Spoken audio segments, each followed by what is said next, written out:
Gracia y paz. Dios les bendiga grandemente. Gracias por ver este video. En esta ocasión quiero abordar la epístola de Santiago, la carta de Santiago.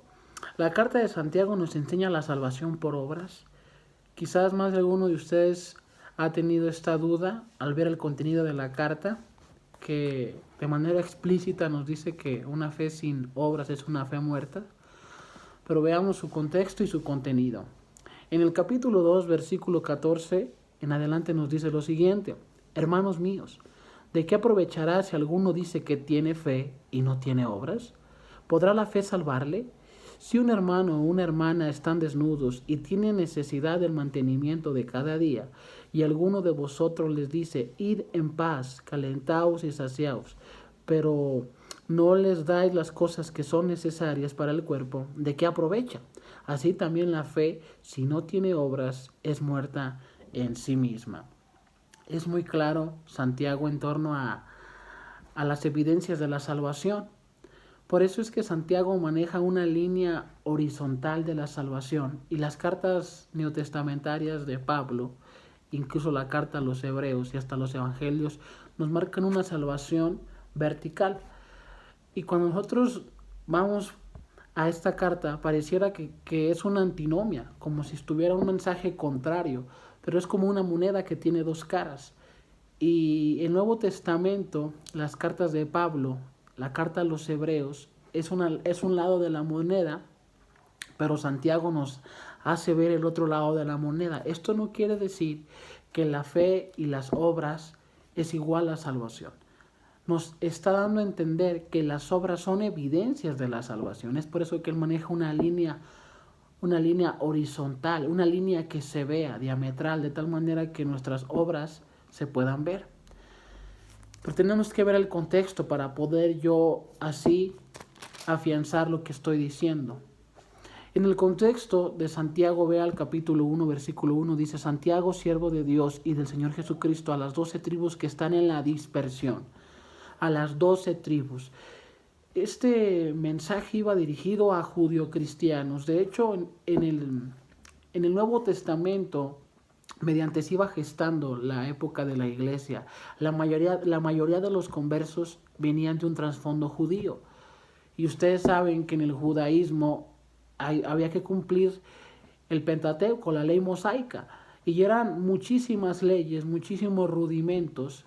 Y cuando se empieza a enseñar la salvación por gracia, de hecho en el concilio de Jerusalén se trató este tema de tal manera que la circuncisión y todas las cosas de la ley habían quedado abolidas, y ahora era necesario que el creyente abrazara mediante la fe y el arrepentimiento este nuevo pacto que se estaba predicando por medio de los apóstoles y discípulos.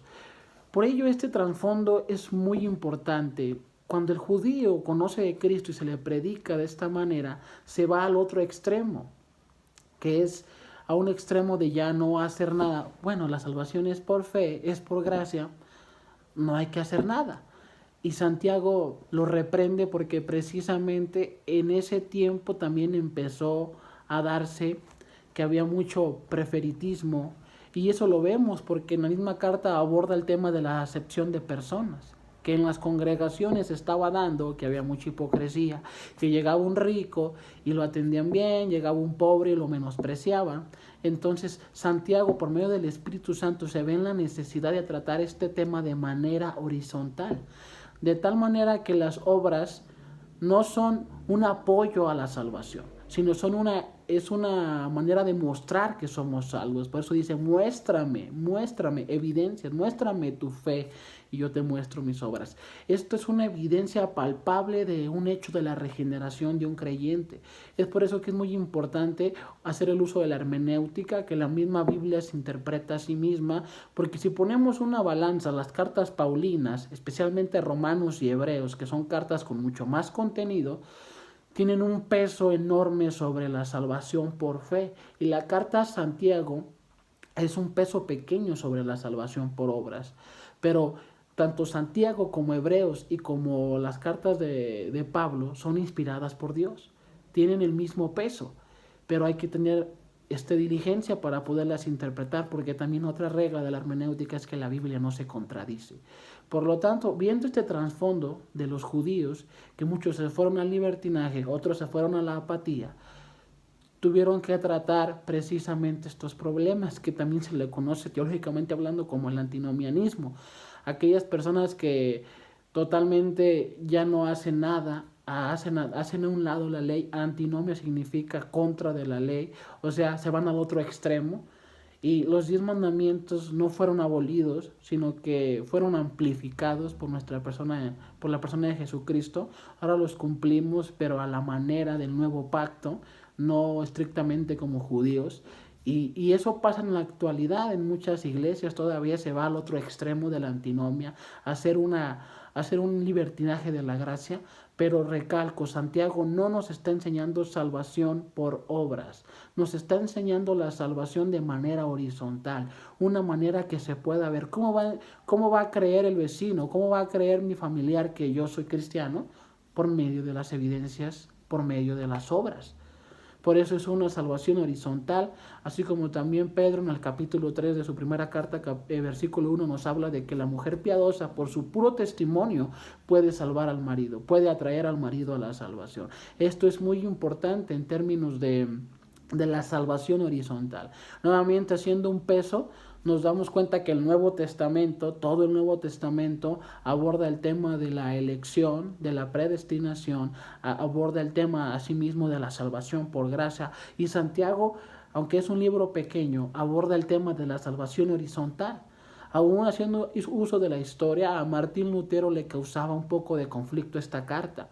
Y muchas veces él quería desecharla de los libros canónicos, pero obviamente pues Dios en su propósito pues fue un libro inspirado, solamente que en la medida que vamos digiriendo los lectores bíblicos el contenido nos damos cuenta que Santiago nos marca una salvación horizontal. No quiere decir que la salvación sea por obras. Aún en el Antiguo Testamento, cuando vamos a la carta a los Hebreos, nos habla de la fe, nos habla de los personajes que alcanzaron la salvación por fe, y nos marca a Abraham, nos marca todos los patriarcas, toda la historia de la redención, que estos hombres alcanzaron salvación mediante la fe, y Santiago hace lo mismo con ellos. Entonces, ¿se está contradiciendo la escritura? No, Santiago nos marca que ellos alcanzaron salvación, y él hace un énfasis en la salvación horizontal, que ellos creyeron, que obedecieron, y el autor a los Hebreos nos hace una aclaración de que la salvación en términos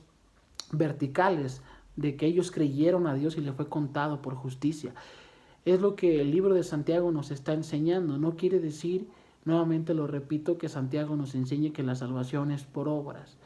Por eso, como dijo el apóstol Pedro, muchos indoctos tuercen las escrituras. ¿Por qué? Porque también hay que hacer un uso de la teología bíblica y compararlo, porque aún hay salmos que nos enseñan la salvación por fe, a los salmos a los cuales Martín Lutero les llamaba los salmos paulinos, porque también de manera categórica hablaban de la salvación por fe, la salvación por gracia.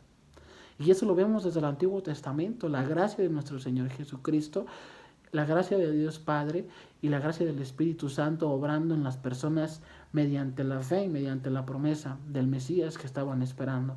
Por ello es que el libro de Santiago, reitero, no enseña salvación por obras, sino más bien una salvación en términos horizontales, que se pueda ver, que se pueda palpar. Y así que es básicamente lo que quería compartirles en este video, esperando pueda ser de bendición para sus vidas. Gracias por seguir estos videos, compártanlos, ayúdanos a crecer en comunidad. Les agradezco mucho que miren estos videos. Estamos aquí para aprender juntos, les agradezco enormemente, Dios los bendiga.